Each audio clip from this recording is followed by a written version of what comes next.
hay una pregunta, ¿no? Una de esas que flota por debajo de casi todo lo que hacemos. Es una pregunta sobre el tiempo, sobre el miedo y sobre ese lugar al que en el fondo llamamos hogar. Pues bien, en este análisis vamos a meternos de lleno en esa idea. Vamos a hablar del único lugar donde de verdad vivimos. Y para empezar, fijémonos en esta idea tan potente. Es de Epicteto, un filósofo estoico que, ojo, fue esclavo, o sea, sabía de lo que hablaba. Lo que nos dice no es que ignoremos la muerte, para nada. Lo que dice es que nos enfrentemos al miedo que nos provoca. Porque, a ver, es ese miedo, esa especie de anticipación que te deja clavado y no el final en sí, lo que de verdad nos impide vivir.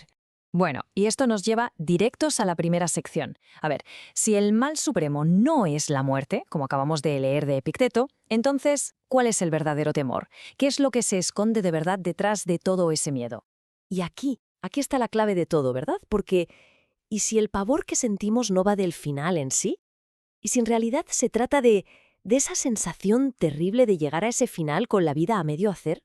Con una lista de cosas pendientes que parece que no se acaba nunca.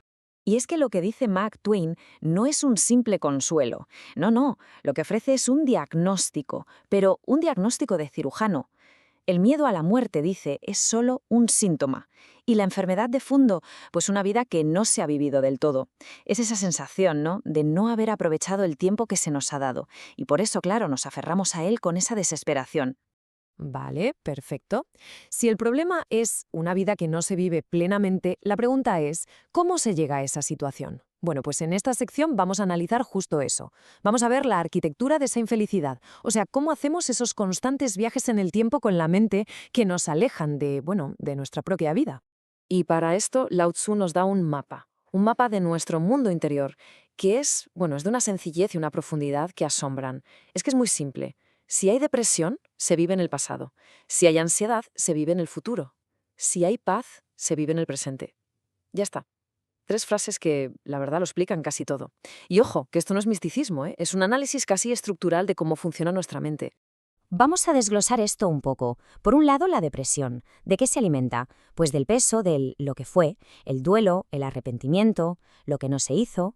Por otro lado, la ansiedad. Esa se nutre del lo que será, ¿no? De simular, sin parar, amenazas que ni siquiera han llegado.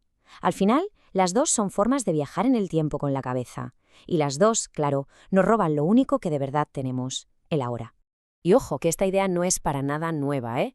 El mismísimo emperador romano, Marco Aurelio, ya hablaba de algo parecido. Lo llamaba el principio rector, que no es otra cosa que nuestra capacidad de razonar, de pensar con calma. Lo describía como un santuario interior, como un lugar seguro al que siempre se puede volver cuando el caos del pasado o del futuro nos empieza a arrastrar. Es, por así decirlo, nuestra ancla, nuestra forma de volver a casa, de volver al presente. Muy bien, hasta aquí hemos diagnosticado el problema. Ahora toca pasar a la solución, porque si viajar en el tiempo con la mente es la enfermedad, la buena noticia es que, por suerte, existe un antídoto. Y es muy, muy poderoso. Y para entender cómo funciona este antídoto, creo que lo mejor es una vieja fábula.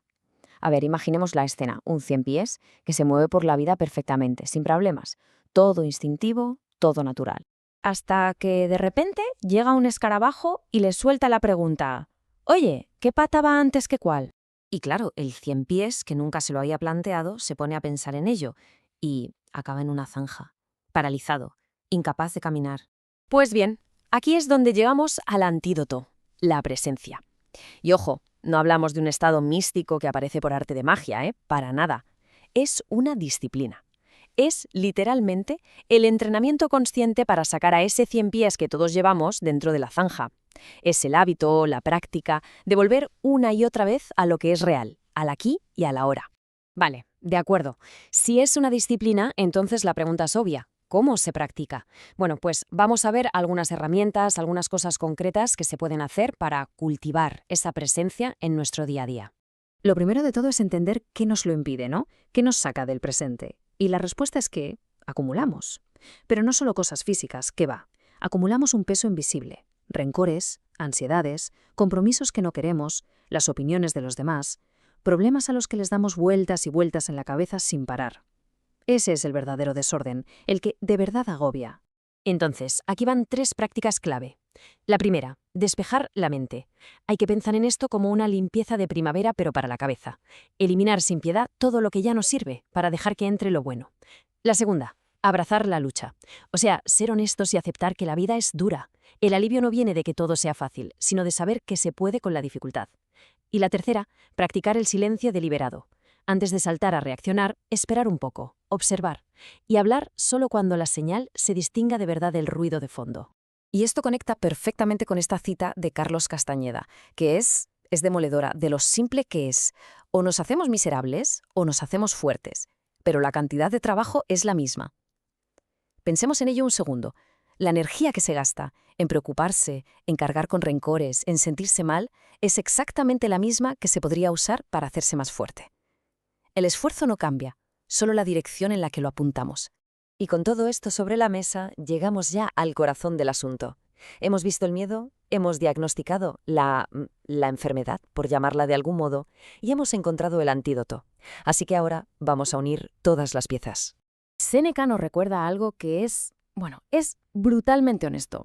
Cada segundo que pasamos fuera del presente, dice, es un segundo que le regalamos a la muerte.